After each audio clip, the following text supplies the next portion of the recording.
Hey, what's up, everybody? So, we are back with the part 2 of the chapter number 1. So, class 6, let's start. We observe that paper and clothes are biodegradable materials.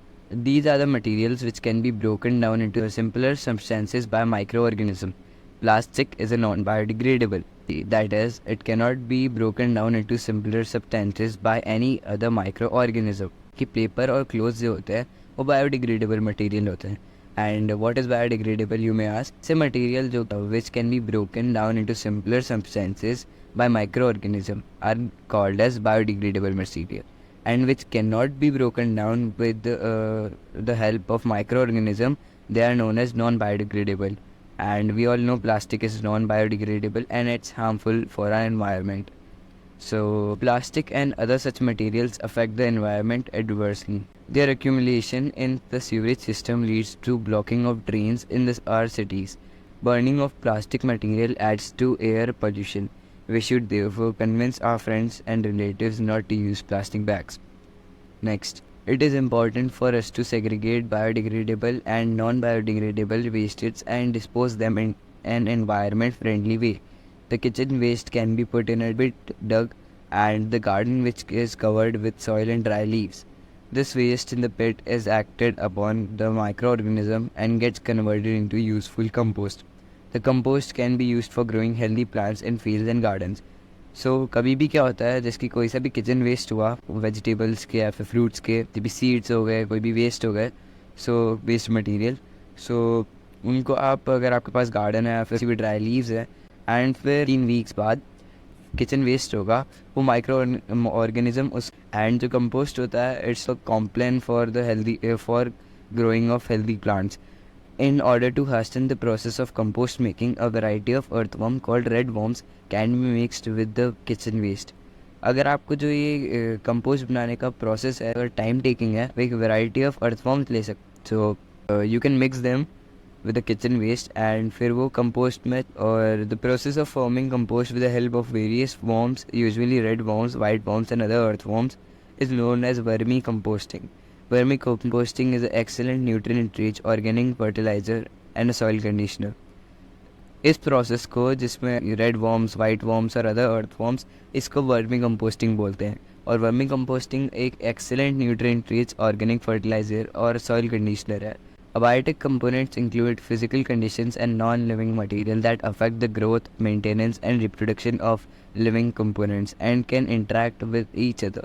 Water, air, light, temperatures, and soil and rock, etc., are all examples of non-living or abiotic components. These non-living components form the physical or abiotic environment in the nature. Let us study about them in detail. Abiotic components में include होता है physical conditions और non living materials जो कि affect कर सकते हैं growth, maintain और रिप्रोडक्शन लिविंग कंपोनेंट्स के, और वो इंटरेक्ट कर सकते हैं अबायोटिक कंपोनेंट्स जो होते हैं वो इंक्लूड करते हैं फिजिकल कंडीशंस और non living materials like growth, maintenance और reproduction. So these non living components form the physical और the abiotic environment in nature. Let us study about them in detail. Water is an essential for the living and growth of all living organisms. It is needed and used for drinking, bathing, cooking, etc. Animals and plants cannot survive without water. It is used for both irrigation of crops. Humans and other animals need water for different activities of their life. Try to think and list the various activities for which we use water. Next, rain water harvesting. ये बहुत important है, exam में भी आता है. I guess. So, rainwater harvesting is a way to collect the rainwater when it rains. Rainwater can be stored above the ground or underground and then used later. This happens naturally in open rural areas. However, in congested metropolitan states, rainwater harvesting is a way to collect rainwater when it rains. Rainwater can be stored above the ground or underground and then used later.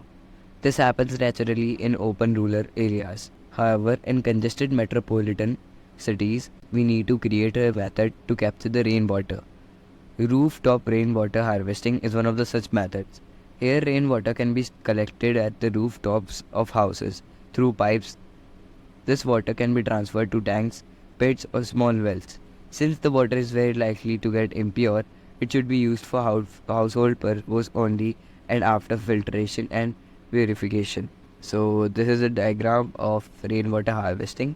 Rainwater harvesting is a way to collect rainwater when it rains. Rainwater can be stored above the ground or underground and then used later. However, in congested metropolitan cities, we need to create a method to capture this rainwater. Rainwater can be collected at the rooftops or terraces of the house. Through pipes, this water can be transferred to tanks, pits, or small wells. Since the water is very likely to get impure, it should be used for household purposes only after filtration and purification. Rainwater harvesting can be supplement the requirement of water in cities and raise the subsoil water level. This can help in maintaining and increasing greenery in urban areas. If rainwater is not collected, it flows down to the rivers situated far away through the drains and is thus not available for immediate use. The rainwater that falls down on road or concrete areas goes into the drains. The rainwater that falls onto the untreated ground seeps into the ground, recharging the groundwater. Innovative water collection methods needs to be used in different areas to collect and use rainwater. That's it for part 2. Stay tuned for part 3, and soon the chapter is also coming to an end. So suggest me a chapter which I should do next on this channel. Thank you very much.